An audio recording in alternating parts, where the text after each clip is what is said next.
Thank you, Sharon. Hi, everyone. Welcome to Open LoGaRT hands-on workshop. My name is Kelvin Ye. I'm the major developer of LoGaRT and work at the Max Planck Institute for the History of Science in Berlin, Germany. I'll be running the workshop today, while my colleague Dr. Sipei Chen is also here and will help me to answer your questions.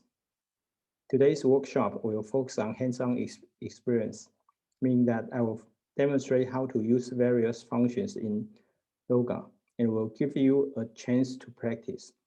However, if you are interested in the theoretical methodology and research implications of LoGaRT, after this workshop, please also check out our previous recording on the Harvard Engine workshop in June of 2020.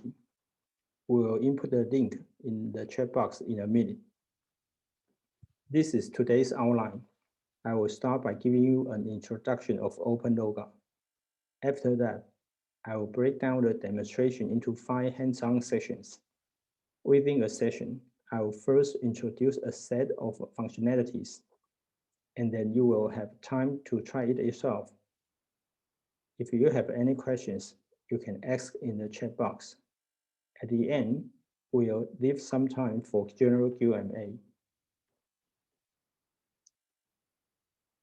Let me start with this question. What is the Open LoGaRT?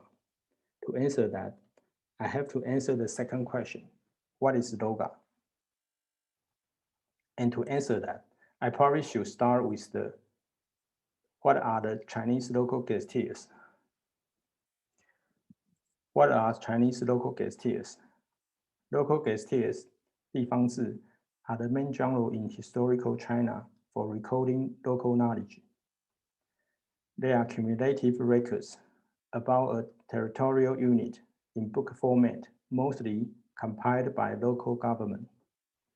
They contain many sources of information concerning the historical, geographical, economic, and administrative aspects of locality in China. Currently, there are about 8,000 remaining titles of local gazetteers, dating from the 10th to 19th century. Geographically, they cover most parts of historical China. Then, what is LoGaRT? LoGaRT stands for Local Gazetteers Research Tools. It contains 5 tools. LG service, a major tool for query and display data. TOC editor, an editor for table of content. Extraction interface, allow user to extract keywords of information. We also call this action as tagging. LGMap, a data visualization tool. User can easily observe geo-distribution and time distribution.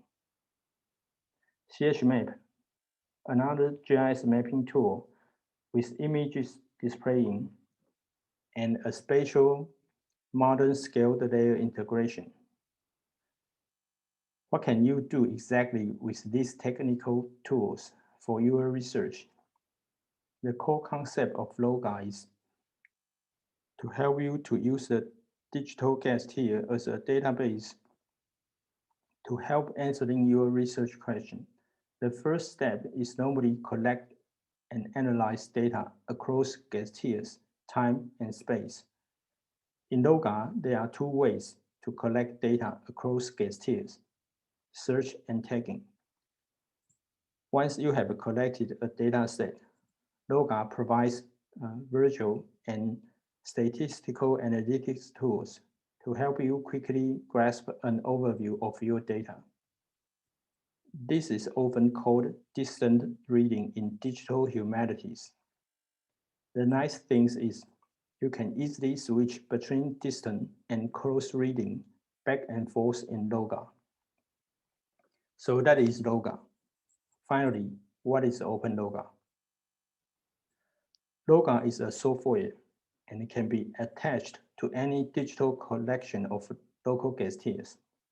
In-house of our institute, we have a commercial license which allows us to access the commercial database through LoGaRT. However, for scholars outside of our institute, it is not possible. Therefore, 2 years ago, we started to work with Harvard Engine Library to digitize the local gazetteers in its rare book collection, and also make this set openly accessible to all scholars. And this is the set that we are going to use today. Sipei and I would like to use this chance to express our gratitude to colleagues at the Harvard Engine Library, in particular Sharon and her director, Mr. James Zheng, for allowing MPVG to host their invaluable contents in LoGaRT. Here is the URL of LoGaRT. Don't worry, we'll type in the checkbox later. And we suggest you to use the Chrome browser. If you forgot the LoGaRT's URL in the future, you can always search keywords LoGaRT, MPIWG, by any online search engine. Normally, the first item of the search results is the links to the LoGaRT's project page. After you reach LoGaRT's project page on the MPI website, please scroll down a little bit. On the right side, you can find the text. Click here to access LoGaRT. Click it, the browser will bring you to the LoGaRT's sign-in page. If you haven't had an account yet, you can click Sign Up button. After filling all required fields and pressing the Sign Up button, you will sign into the LoGaRT directly. Then, you will see a pop-up message box describing the brief introduction and contact information of LoGaRT. You can dismiss it on your own. I want to pause 2 minutes here for letting everyone sign in LoGaRT first. We will input LoGaRT's URL in the chat box.